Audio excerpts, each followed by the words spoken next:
and the omnibus. So I was forced into the Archers when I was a child. And look, it's come back to bite me later on. I'm awash with this stuff. The Archers is the world's longest-running radio show, with more than 15,000 episodes broadcast.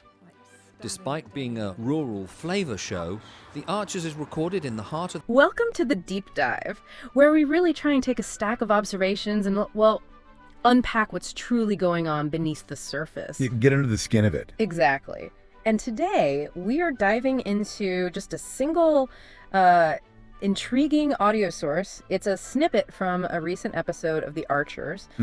Just one clip. And honestly, it feels like a bit of a gold mine, doesn't it? For human dynamics, you've got casual gossip, some corporate maneuvering. All wrapped up in these everyday conversations.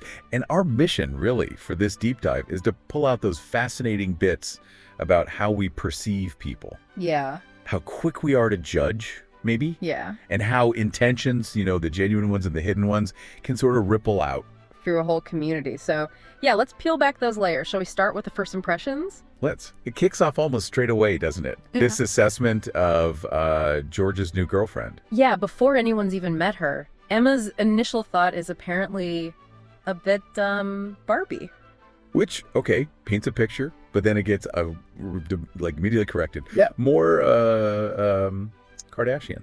And then the actual word that seems to stick is orange. Just orange. Which naturally leads to the question, like Trump, you know, that specific shade. Right.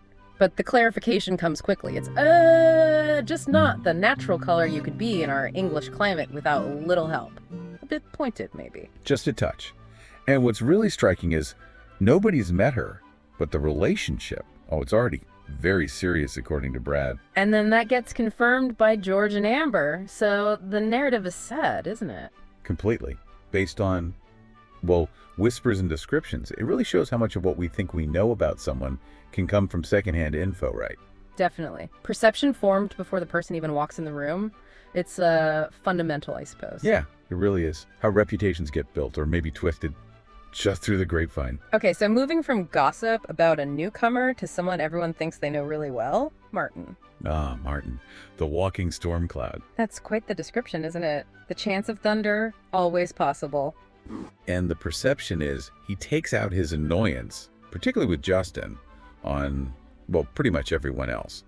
And, you know, there's the background fact that his wife, Pam, left him. So the stage is set for this sort of grumpy, difficult character. And then we see that play out with the pig arcs. His demands are so specific. Almost obsessive, yeah. Neat, professional, definitely not higgledy-piggledy. And he even suggests he might get his tape measure out. Seriously. And Neil and Jazza, they just do it. They make the fixes. Maybe because that's just Martin. Exactly. It fits the pattern. But then the pattern breaks. Completely. Suddenly, he's Mr. Geniality.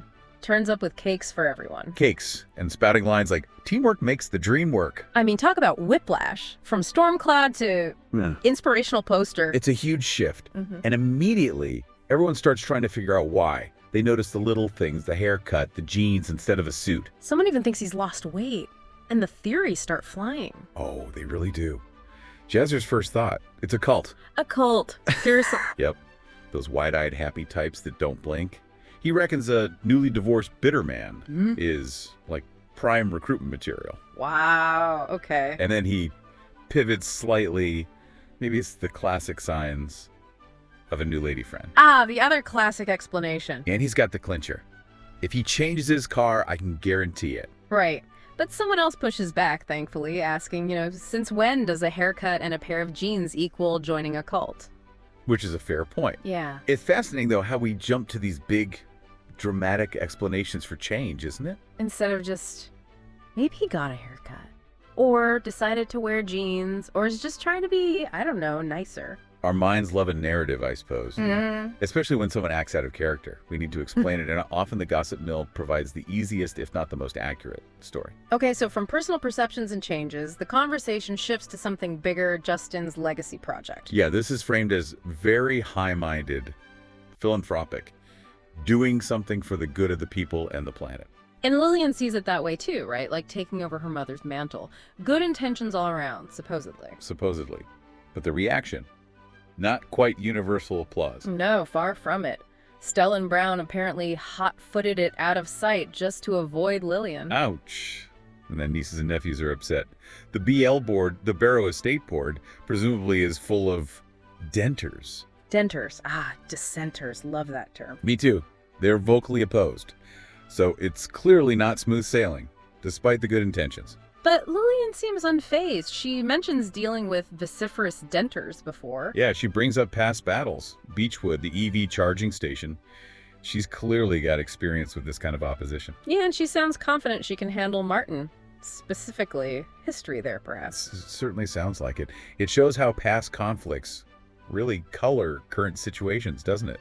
Even well-meaning projects run into old baggage. Which leads us perfectly back to Martin showing up unexpectedly. At the riding school. For a beginner's lesson with Joanne, but Lillian ends up taking him. And Lillian's reaction is immediate suspicion. Instantaneous. She doesn't buy the beginner's lesson thing for a second. She thinks he's there about Justin's proposal. Right. She reckons he's there to see if there's a scab he can pick. That's quite visual. Or that he's out to change your mind.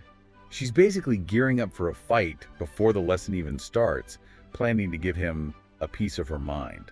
So his reputation completely precedes him. Any action he takes is viewed through that lens. Exactly. But Martin pushes back, doesn't he? He insists, look, I'm just here to learn to ride. Says he's never stepped near a horse. He even points out, hey, I booked with Joanne, not you, Lillian. Trying to diffuse it, maybe? Maybe.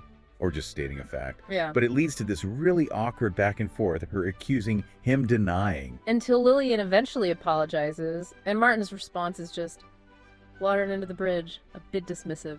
Yeah, maybe a little. But the whole interaction is just a perfect example of how our pre-existing beliefs about someone totally shape how we interpret what they do now. Is he genuine? Or is it a tactic?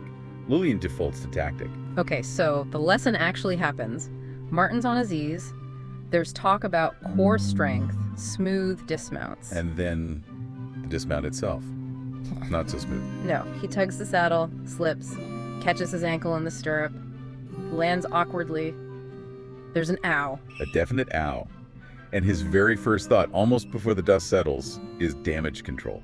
You won't mention this to anyone, will you? Please don't tell anyone I fell off a horse badly. But Lillian, she goes by the book. Professionalism kicks in. It has to go in the accident book. Despite Martin really not wanting it recorded, that tension's interesting. His embarrassment versus her procedure. But the really interesting part comes after he leaves. Ah, yes. The lingering suspicion someone else voices it. Maybe Martin meant to fall like that. Made a pig's ear out of the dismount on purpose. Why? To sue us. Whoa. Okay, that's quite a leap again. It is. Lillian initially calls it paranoid, but then she hesitates. She admits, I don't know what's brought about the change. So even Lillian, despite dismissing the lawsuit idea initially, is left wondering the trust just isn't there, is it? Not at all. That history of conflict, the sudden change in behavior, it makes even an accident look potentially suspicious. Was it just clumsy, or was it strategic? And the source doesn't tell us. It leaves it hanging. Which is often how these things are in real life, isn't it? Ambiguity remains. So we've sort of journeyed through these, seemingly ordinary moments, but digging down, we found all these layers: judgment, gossip, guessing at motives. Yeah, the whole dance between how things look on the surface and what might actually be going on. Perception versus reality. And Martin's intentions are still totally up in the air. Was the writing lesson genuine? A midlife crisis thing? Or calculated? Was the fall just a fall? Or something more? We're left guessing. Which leaves us, and you listening, with something to think about maybe. If someone you thought you knew well, someone with a certain reputation, suddenly changed their appearance, their habits, their interests. How would you react? Would you, welcome the change? Or would you immediately start looking for the angle? Would you be looking for that hidden stirrup they might trip over, or the pig's ear they might be about to make? So Something to chew on until our next deep dive. dive. Next episode. Just moving mics around. So what do you do? I do the spot effects on the archers. Any Are you what we call Foley then? Kind of. Yep. Okay. And these are all part of the paraphernalia of production. Yep. That's the bull bar. This one. Yep. That's. Haley so wanted to be in their own place when their baby came. It's due in 2 months. Not much chance of that now. No. I mean, it would have been a stretch for them financially, mind, but I just wish there was something practical I could do to help them, Caroline. I mean, I think the Archers has had this immense popularity over the years, basically because it has always very accurately reflected the reality of life and living in a rural community at whatever